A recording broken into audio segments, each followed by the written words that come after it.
Now, Russia's defense ministry is giving a news conference, and we can go live there and listen in. Let's do that.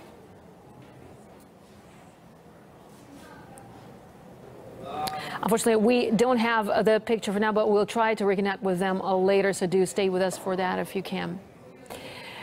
Now to other stories that we're following for you here on RT International. A 92-year-old South African woman who traveled to the UK so her own daughter could care for her is facing deportation. RT's Laura Smith has been to meet what could be Britain's oldest illegal immigrant.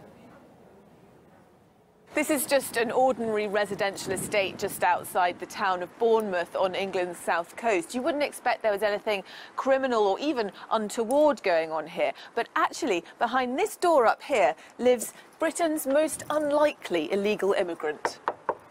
Meet 92-year-old Myrtle Cothill and Jack the dog.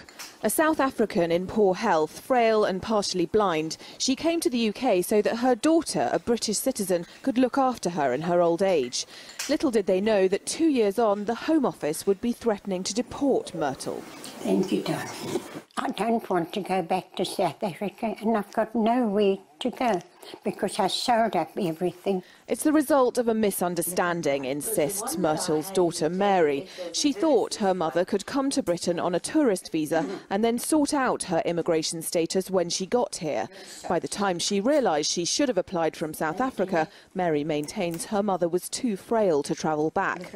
In a statement, the Home Office gives 3 reasons for refusing Myrtle leave to remain. She entered the UK on a visitor visa, she doesn't have a terminal illness, and she could have got medical treatment in South Africa. A change in the law in 2012 makes the criteria for bringing elderly relatives to the UK far more demanding. According to Myrtle's barrister, it now leaves many in a lose-lose situation. That is the bind people are in. If they comply with the law, they get refused. If they don't comply with the law, they will end up in Myrtle's position unless they're in front of immigration judges who are particularly sympathetic to their plight and can exercise discretion in their favour. Others do end up with sympathetic immigration judges.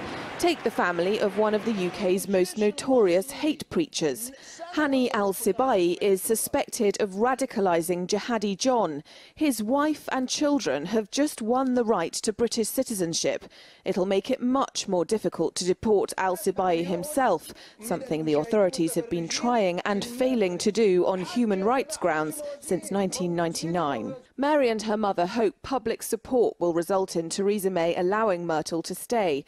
But in the meantime, they live in fear of a knock on the door by immigration enforcers. To Theresa May, I would ask her kindly if she will please let me stay here.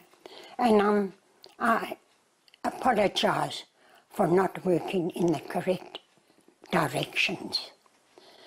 And if only she will give me consent to stay with my daughter until my end comes. Laura Smith, RT, Bournemouth.